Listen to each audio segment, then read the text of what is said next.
Alrighty. So, would you like to introduce yourself? Cordelia, reporter, been out here covering the protests for over 100 days. Taking several days off, actually, had to. Medical mostly.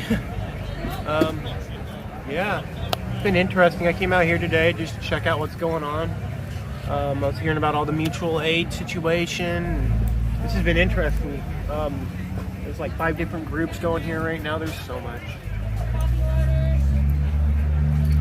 So, and what alerted you to the existence of this thing? How did you find out about it? Well, I myself have kind of been bedridden. I injured my back a little while ago, and then I was hearing about all my journalist friends coming out here and checking out what was going on and seeing that this place was starting to build in size, and I was like wanting to come see what was going on here.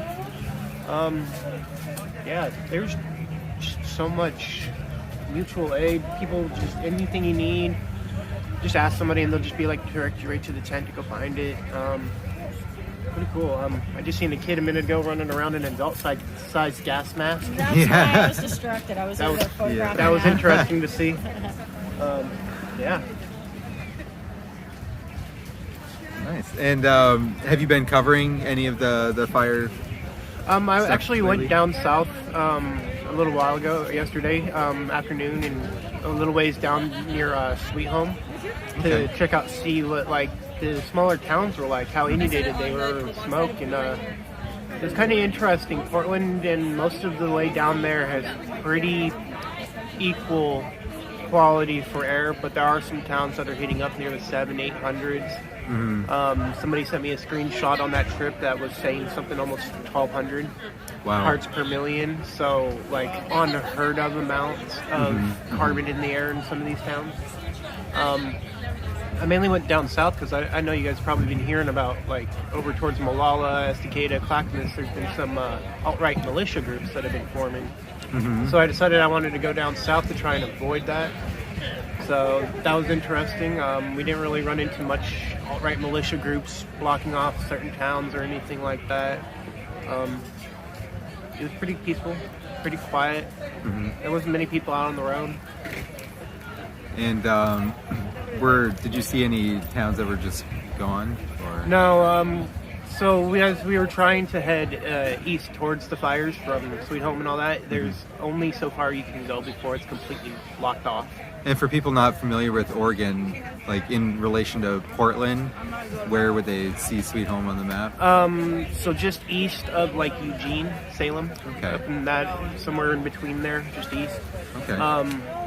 Very small little area, town. It's very quiet. Very. All the buildings there are very old. So it's one of those really old towns. It's really beautiful if you can just admire the architecture, the people, the culture. I mean, some of these towns have been kind of inundated in the rural with a lot of Trump mentality, alt-right mentality, and some of it's not so great, but yeah, it's been interesting to see since the protests have diminished but not really ended, and then like the response to the fires. It's been really interesting to watch. It's been my fellow journalists that have been out there covering the frontline protests. They're just transitioning right into the fire coverage, and it's really interesting. Like the rest of us, we've all done that. Yeah. Yep. You know John Meyer? Yeah. He was just posted about that. How we've all shifted our efforts, all the live streamers, and he said it's like now it's an independent news. It's like Uber, but for news. Yeah. It's almost like the Gonzo News Network or something. Yes. Don't know what to call it exactly, but yes, there's a ton of independent journalists and reporters that are out here. Some of them have a history of publications. Some of them are just trying to start off and get themselves. I'm an engineer. Yeah. Some people have, the audio tech or the video tech abilities, and they're sitting there and just putting themselves on the front lines, reporting some of this stuff, just so that people can be aware. People know. I feel that's one of the most important jobs. I mean, without people being able to see what's going on, the truth's not going to get out. I call it radical community media. I dig it. It's involved. It's because we are part of the community. I dig it. RCM. Streaming in support of not, for some bullshit story that's whatever the news corporations The decide. interesting one that has emerged during all this with the wildfires is the Antifa's coming out to the I know, boonies right? and starting the fires. And then there's actually been a response back from like the alt-right propagandist Andy No. I saw that. Tim Yeah, that was Pool, impressive. And a bunch of those guys saying, "Oh, there's no real evidence," but I mean, there's this one-off, and it's like, real. You guys are sitting there saying there's no evidence, and you're like, "There's still this." And it's like, really? What's with the whataboutisms? Right. Facebook announced they're removing all posts that are. I don't know if you saw that. Even like a spokesperson for Facebook said they're removing posts that are trying to blame us. Yeah, there was a cop watch activist, Robert West. He was out there and he was in Clackamas and he was talking to one of the sheriffs, and one of the sheriffs made the outlandish just statement of like Antifas are out here lighting fires or something like that, and I'm just like, excuse me? And then there was another video of like him meeting supposedly the same officer. It sounds like him, but on one of the videos he's not on camera.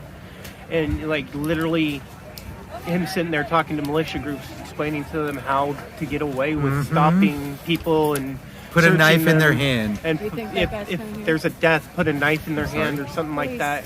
Sorry? I'm just watching a police car. Oh, cops rolling by. They've left us alone so far. They haven't done more than go back and forth. I mean, what are they going to do? Drop a tear gas canister? I mean, the air can't get any worse. It's hard not to worry about it. Well, most people have like gas masks off the side ready to go. Yeah. That's what I was saying. We were all There's immediately children here, too. prepared to show up for this because we have all the gear. Yeah, I was talking about that with another journalist friend of mine, Leslie McLam at Human 42 LM.